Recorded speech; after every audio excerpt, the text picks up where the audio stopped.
Oh my gosh, guys, let's go. The spring series just ended. And you know, like I said, I wasn't sure if I was going to do a news video today or if I was going to do another recap. But it just kind of made sense. I did day 1 yesterday. Why wouldn't I do day 2 today? Also, I just finished watching the spring series. I got all this momentum and thoughts rushing through my head coming in right after watching that. So I thought, you know, this is the perfect time right now to make it. And oh my gosh, if you guys just haven't seen it, I really want to start off by saying watching it on ESPN was so unique. It was different. They had a new caster, which I'm going to rant about a little bit. There was a little bad thing about it that I didn't like. But it was just so cool, especially because it's kind of weird. In between, they had such long breaks. They went to commercial after every game, which is kind of interesting in the fact that it kind of made you feel more hyped for each game because, you know, it wasn't game after game. You just, it's like, kind of, it makes you nervous. It really does. I don't know. It was pretty cool.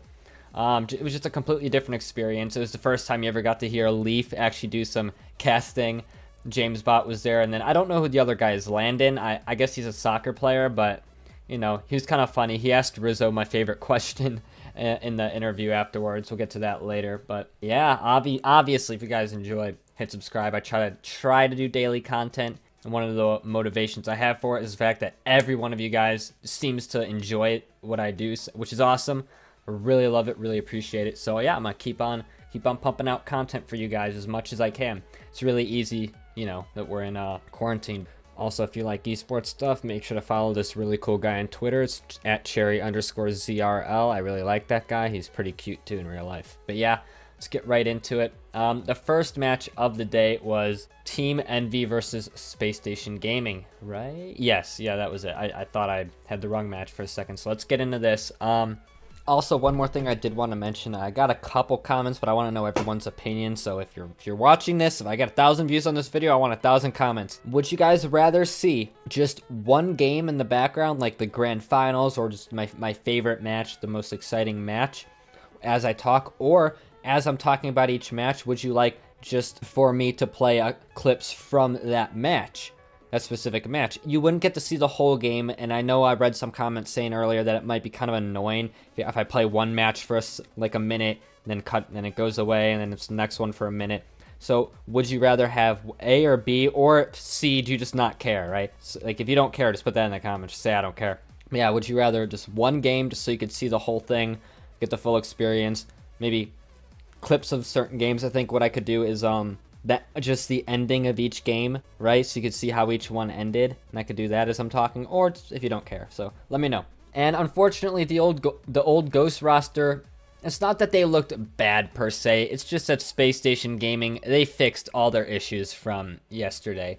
And remember, in day 1, they got swept by PK, barely beat Charlotte Phoenix. Well, I say barely. I mean, it was a 3-2. It was a close game. Charlotte Phoenix put up a great fight, but you expect more from SSG. And they delivered today. They really delivered in the game against Envy. And yeah, really good stuff from them. Just all the players getting involved. Just everything you'd expect from SSG, right? Classic SSG, the same SSG that went 8-1 in league play. And yeah. And then this is one of 2 complaints I have about this tournament. It went to the winners finals, which is a best of 7. Then after that, they went to losers round 3, which is a best of 5, which doesn't make any sense. If you see how the bracket is, you could easily just do the losers round 3 and then get into the last 3 games, which are all best of 7. It just doesn't make sense to me. It just doesn't make sense to go, oh, best of 7, best of 5, best of 7. Like, what? We're at the winners finals, but now we're in losers round 3, not even the losers finals. Like, huh? And it makes sense to maybe do it later, because the later you stream, that's kind of getting more into prime time. More people are going to watch the later games towards the end of the tournament as well. So it just didn't make sense, the scheduling. It really didn't. I can't find a reason in my head why they would do it like this. Maybe someone in the comments can shed some light. But yeah, so winners finals, G2 versus NRG, and oh my goodness, dude. So if you guys don't know, yes, I am a G2 fan. I've always been a G2 fan, but that doesn't mean I don't like other teams. But the reason I'm so highly praising G2 right now is not because I'm a G2 fan. It's because they deserve to be praised. Oh my gosh. Because you guys will know, back when G2 sucked, I gave them lots of crap, believe me. But right now, a 4-2 against NRG. This is one of the best performances they've ever had against NRG, because NRG's always been a dominant team, always. And NRG usually is better than G2, usually, but now the tables have turned and G2 have showed it. G2 went 3-0, 3-1, and 4-2. And I think that the real difference maker now is not only that Chicago is shooting. JNaps was always solid, right? JNaps was always solid from the beginning of the season. All the seasons, I think JNaps has always been solid. I mean, except Season 8, obviously. They all were kind of bad. But Chicago, his accuracy was on fire, and Rizzo was making key demo plays. Like, there were so many goals that were scored that they would lob the ball towards the net, and Rizzo would just take out a defender, and it was so just exciting, right? I mean, we all know this. G2 have just one of probably the most entertaining play style in all the game, because it's just pure offense. It's offense, shots, infield passes, which is what the game's all about. Like, it's the purest form of the game played at the highest level, and yeah, it's just so much fun to watch. And NRG won those first 2 games, but once G2 got going, it was lights out from there, 4 straight. And then we get to losers round 3, and here's what, hey, if you're a Rogue fan, you're waiting for me to start talking about this game. I'll be honest, after watching Rogue yesterday, I thought to myself, they have a shot at taking Space Station, they really do, and they delivered. Turn Turo, first killer, Kronovi against Arsenal, AXB, Sipical. Just 2 new guys with the veteran Kronovi against just this team that we used to assume was number 1 in North America throughout league play. They showed that, and they were on today. They really did play well, but Rogue, this play style they got coming out, it really is reminiscent a little bit of G2 in the fact that you got your 2 main pop-off players, JNaps and Chicago, and Rogue would be Turn Turo and First Killer. And then you got Kronovi playing that third Rizzo role, where Kronovi, because what's awesome about Kronovi is, just like Rizzo, is he's not a mechanical player, right? Kronovi's not, and I listened to Johnny Boy and Turbo Pulsa talk about this in the match that they did, and Turbo Pulsa talked about how Kronovi and Reddles have no mechanics, but they're still in RLCS, which means that they must have a 200 IQ brain. And that is how Kronovi is. And Rizzo and Reddles, they're all about positioning and rotation, and Kronovi's able to slot himself in between wherever he needs to be, right? He lets First Killer and Turo kind of do their thing, pop off, do the mechanical plays, pass to each other, and if one's going back or one's doing their thing, right? He really slotted himself in very well in this game. And Space Station there's only one game that got out of hand. It was game 2, and Space Station took that 4-0. But Rogue never really looked like they were gonna lose. Honestly, they won game 1, and then it was back and forth. It was 1 and 1 and 1 and 1, and this was just good Rocket League. It really was. Best we've ever seen Rogue play, and Rogue make it to top 3 in North America, which is honestly, it's the best they've ever done. Really. Obviously, they made top 4 in Worlds, but when they made top 4 in Worlds, there was 3 North American teams, which means they were a top 3 in North America, technically. So, I like to say that they're kind of at that peak right now, and I think they're still going forward. They're still pushing because they just started this roster, and they are going to continue to grow. I can easily see them making Worlds next season if they continue to play like this. If we have a Worlds, obviously. But then let's get into the Losers Finals. Losers Finals was NRG versus Rogue, and to be honest, at this point, I was thinking to myself, where is Rogue's limitations? Where does Rogue stop? Like, where does this roster fall in North America? And unfortunately for Rogue fans, it was here. NRG played solid against this Rogue roster who was popping off, but truthfully, I knew for a fact that Rogue had lost in game 4, because in game 4, Rogue was up 2-0, and they let Justin pop off and score 3 consecutive goals on them. Wait, I forget if Justin scored all 3. I know he scored 2. I think he did score all 3, but Justin scored 2 within like 10 seconds to tie it up, and then with like 30 seconds or something left on the clock, it was over. And then game 5, oh, you hate to see it. They went to overtime, and but what's worse is that Rogue were up 1-0 in game 5 as well, and they threw again. Turo just misread the ball, and it bounced off the back of his car, and he just passed it right to, I forget if it was Justin, or he passed it to NRG. You hate to see it. But if you're a Rogue fan, you really like I like the way that they lost, because they didn't lose. I mean, they were outplayed for sure, but they didn't completely lose because they were outplayed. They lost probably because Turinturo and some of them were nervous, right? Like, they had some nerves to get out of the way, and this is just a really good experience for that roster. I like when I see simple misplays as opposed to, big rotational misplays, because simple mechanical misplays are something that, like, if they're messing up a fundamental of the game, you expect them to be able to easily fix that. Like, Turo just misreading a ball, it bounces off his car mid and there's no defender, right? Like, that's something that should never happen, and it probably won't happen again, because this roster, again, still new, working on things. They're getting that experience, and so if you're a Rogue fan, you really do like the way that they lost. I mean, you don't like it, but it's better than them just having no answer at all to NRG. They had an answer. They had some execution problems. They had some performance issues. And that was not a sexual joke. Just throwing that out there. NRG was super dominant, which surprised me because of what happened in the grand finals. Like I said, NRG was super dominant, but man, let me put this into perspective for you guys. There are teams in this spring series who lost more games in one series than G2 did the entire tournament. G2 lost a total of 3 games. 3 games. Can you believe, like, what? Every single team lost a minimum 3 games. Well, I'm sorry, every single team lost minimum 6 games. 6 games was the least amount, and then G2 lost 3 the entire tournament. Like, oh my god. NRG lost 4 against G2 and then lost another 4. NRG in 10 games that NRG played against G2, they could only take 2 off of them. What is this G2?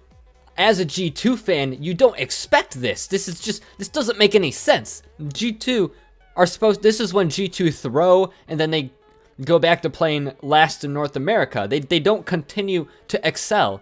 This doesn't make any sense. But they're not just winning, they're excelling at it. And I know what you might be thinking, oh, it doesn't count as a sweep because, I mean, for any haters out there, oh, it doesn't count as a sweep because G2 came in with a 1-game advantage. Like, G2 won 3 in a row. If that was a best of 5, that was a sweep, and there was no signs that NRG had an answer if they won a 4th game. On top of that, if you really want to know why G2 had a 1-game advantage, we can just look at okay. Maybe the fact that they've won the last 21 out of 22 competitive matches. Insane. They've won the last, I think, 16 in a row. Their last loss being against SSG. And that loss against SSG was in RLCS Season 9.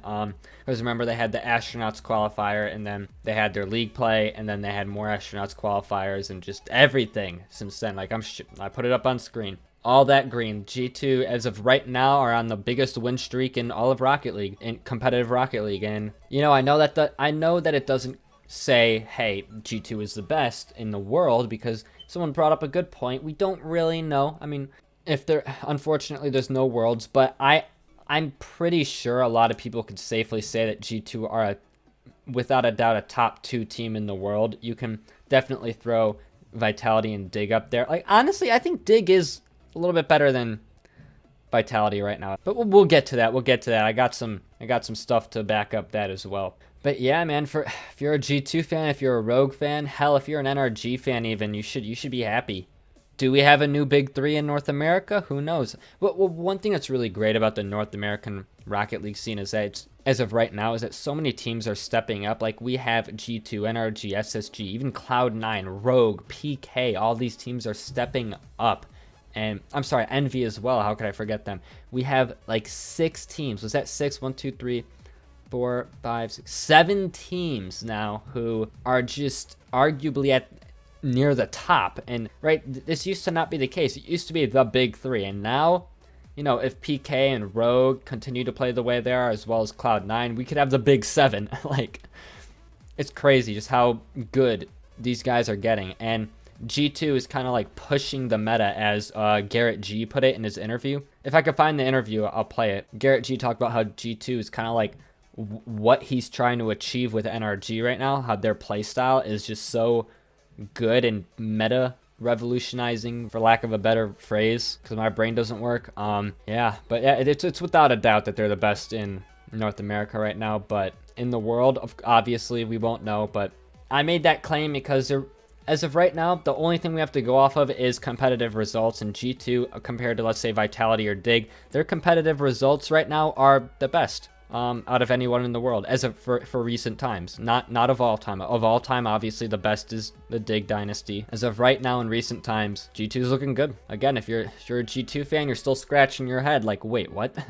But yeah, and now before we go, I do want to rant about the grand finals. Now, I did say that I loved how it was on ESPN. It gave a different feeling, but the casting, man, I don't understand why they didn't just do what they normally do and switch off between the analysts and then the casters, because that Landon guy, he's obviously not a Rocket League caster, okay? No offense to him, but he's not, and the experience was just shit. So you actually then you keep them pinned in their end so they can't get out, right? Exactly. Yeah, so I played indoor. Oof. And we see a goal coming in from Justin, and we'll get to that in just a moment. You saw the flip from Turbo. I played indoor, and that's good for NRG to get an early goal here. That'll help them. And in indoor, you do something similar where when you have possession of the ball, you want to keep the other team on the field as much as possible and not let them right back. Is it probably a tactic to wear them out, right? You just keep making them run around. You try to make them waste their energy. Similar. And that's a very similar strategy. Like, JNaps would have, I think he put in like 2 goals in a row or something at one point, and Landon was like trying to get a question off in his slow, monotoned, incomprehensible voice, and it was just killing me on the inside. Like, dude, like, analyze the fucking game. This isn't a preliminary match. This is the grand finals. Hype something up. This shouldn't feel like a basic tutorial walkthrough of Rocket League, because what they were trying to go in depth and explain all the basic mechanics, like how boost works. Like, come on. Come on, this is not the time and place for it. I don't care. I get the fact that you're trying to get the esport out to new players, but a basic tutorial could be looked up in 5 minutes.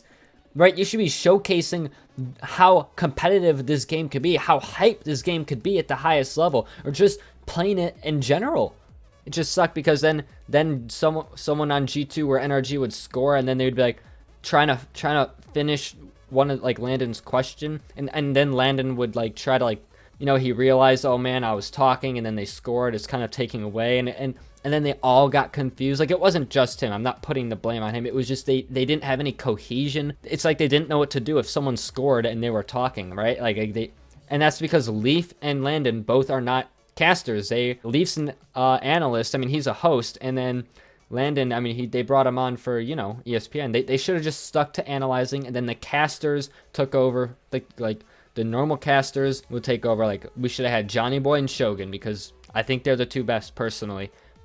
And it just sucks too, because JNaps played lights out. Like, I mean, complete knapsack that entire grand finals, and they just couldn't even, I mean, they couldn't even get a word out about how well he played. I mean, because we obviously know NRG is a great team who can combat against G2, but when G2 has JNaps at his knapsack form playing like the best player in the world, you know, they get swept, and they just never mentioned anything to do with like the game, and it was just so frustrating to watch. It really was.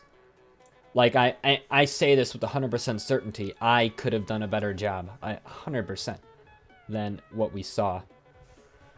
That's my little rant. I just was not a fan of the format of the casting talent. It just it really took away, really ruined the experience. But yeah, overall, very fun to watch. Very good tournament.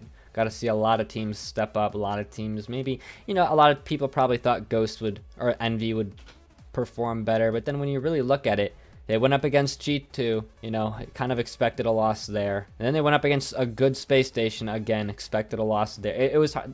Envy had a tough bracket, right? The two people that Envy lost to were arguably the best 2 in North America, or top 3, I'll say. Well, I mean, I guess Rogue is in the top 3 now. Right? Space Station's a top 4, which means Envy would be around 5, maybe 6, depending on. PK. And that's what I was talking about earlier with NA. It's just changing right now. And there's so many good teams. Like, Envy was top 4 in North America in regionals, but now they got top 6. I mean, it's like just like that. They change positions, you know? And that's kind of what North America is right now, which is awesome. I love it. I love it. I think all these teams are super good. I think this is actually the best state I've ever seen North America in. And I've been following Rocket League since the first RLCS, and I've never confidently said that we have 7 dominant teams or really good teams.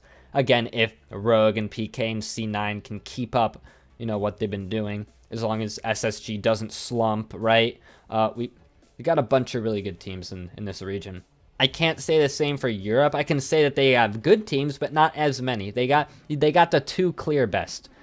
Like, and in North America, we got the clear 1 best, and then the rest of and then the other 6. And then, you know, in Europe, it's kind of like we got the 2 clear best, Dig and Vitality. And then you got Rec when they're on, but they didn't play so well recently. But then you have FC Barcelona, and then Veloce's been stepping up. You got a few others, just not as many. And I would love to see from, oh, and Mouse, how could I forget them with Arju? I want to see from Europe just more teams stepping up. I really would, you know, make it a much more competitive, because that's how it used to be. I think it was in Season 7. It was so competitive, or maybe Season 8. It was so competitive, Europe. All the teams were like, I think it was FC Barcelona. No, it was Vitality. It was Vitality. Correct me if I'm wrong. They had, it was their last match of league play. If they won, they move on to Worlds. So they get top 2 North America. If they lose, they don't even qualify for regional championships. They're out of the top 6. That's how close Europe used to be. And now Europe's kind of, you know, the skill gap is kind of widened between those top and bottom teams. But now we see in North America, it's getting close. It's very close. Damn, I've ranted for so long. But yeah, that's the tournament. That's everything that happened. Thank you all for watching, and I will obviously subscribe if you haven't, and I'll see you guys in the next one. Peace.